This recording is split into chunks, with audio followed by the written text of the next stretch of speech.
Hello and welcome to Coaster Goth. Um, as you guys know, I'm a coaster enthusiast in Oklahoma, and it's kind of hard being a coaster enthusiast out here. In 2007, we lost Bell's Amusement Park, which was the park that I grew up with in Tulsa, Oklahoma. And here recently, they had announced the opening of American Heartland theme park in Veneta, Oklahoma. And we were all really excited for that, but unfortunately, all that has fallen apart and is now in court as the investor is now suing the developers. We do have one park in Oklahoma, Frontier City, but it may be in danger of being shut down. News came out of Six Flags after their shareholders meeting, and I'm going to read to you an article from Entertainment Weekly. It says, Six Flags confirms priority to close or sell more parks amid America's shutdown. We're going to prioritize certain parks over other parks, it says. Six Flags America closed Sunday after more than 50 years in operation. The company, which boasts multiple parks around the world, confirmed it will downsize its portfolio. Brian Witherow, Executive VP and CFO, said it was a priority to sell or close more parks. Days after Sunday's controversial closure of its popular Six Flags America park just outside Washington, D.C., the amusement park company has confirmed it has plans to close or sell more of its properties in the future. According to Six Flags Entertainment Corporation, officials during a Friday morning third quarter results conference call reviewed by Entertainment Weekly, the chain is currently looking at underperforming parks in its portfolio to potentially sell or close. The company operates some of the most iconic amusement parks in the world, including Cedar Point and Kings Island in Ohio, Six Flags Great Adventure in New Jersey, Six Flags Great America in Illinois, Carowinds in North Carolina, Canada's Wonderland outside of Toronto, and Knott's Berry Farm and Six Flags Magic Mountain in California, among others. Sorry I don't have any footage of those parks to show you, but I have never been to any of those.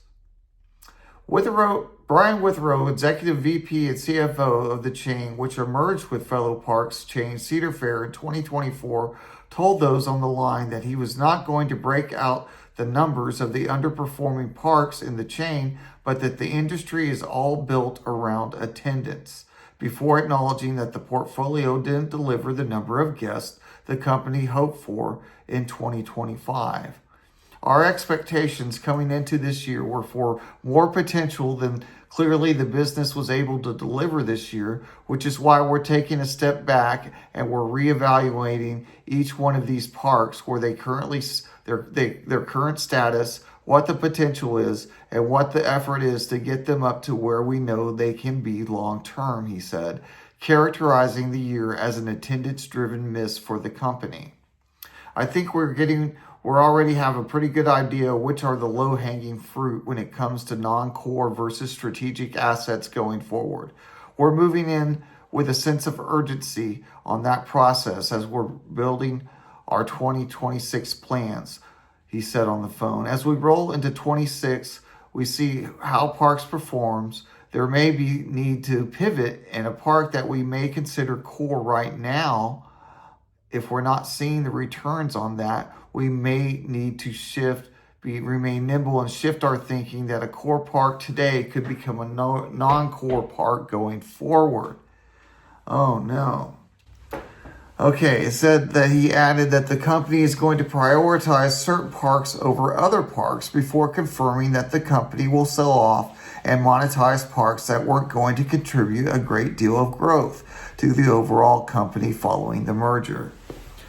So again, that is not good news because a lot of parks, like the one here in particular, Frontier City, does not get a lot of people. I know going there myself, especially during the summer, I could knock out all the coasters, there's only 4 of them, in an hour.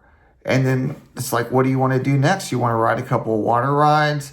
You want to ride the dark ride that's busted half the time. And it's a flat rides that are more like old carnival rides.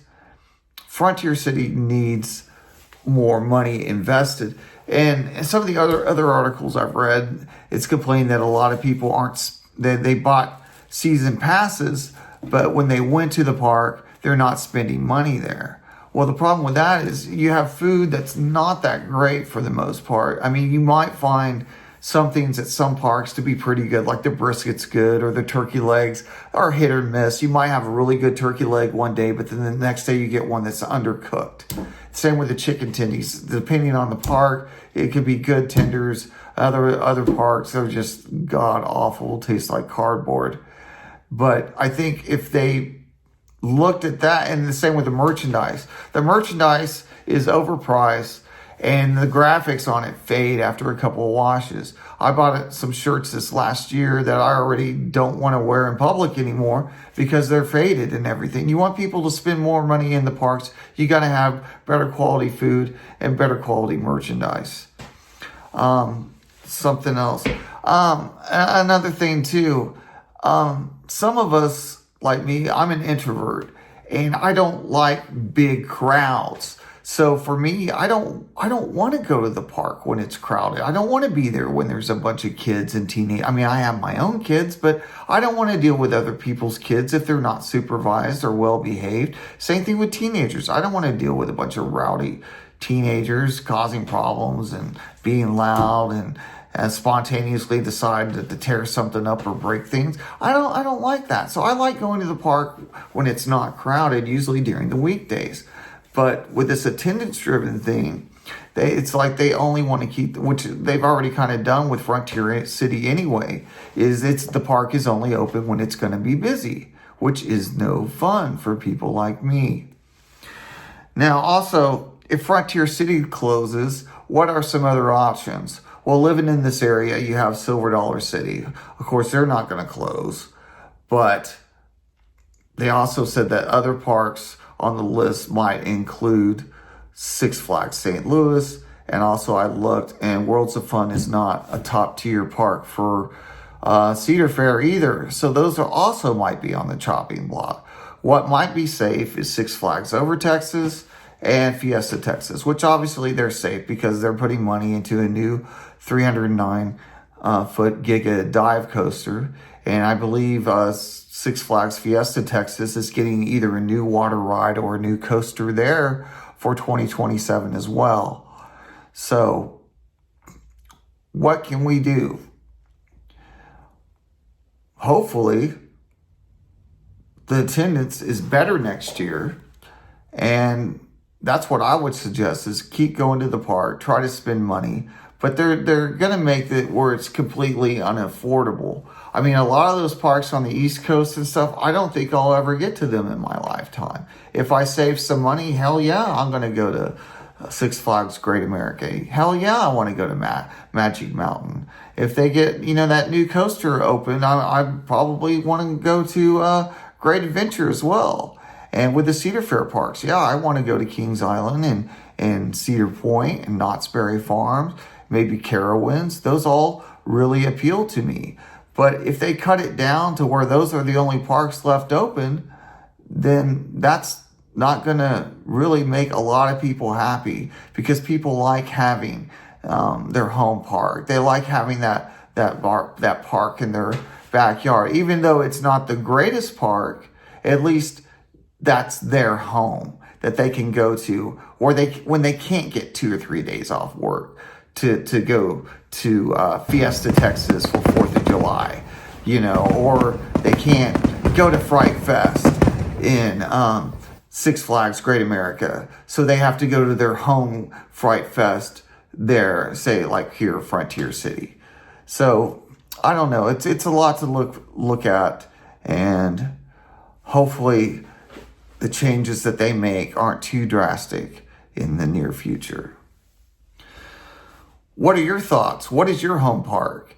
Is it in danger of being closed, or do you think it's one of the better performing parks in the chain? Please leave a comment below. If you're new to the channel, please consider leaving a like and subscribing, and turn on those notifications so you'll know the next time I drop a video. Thank you.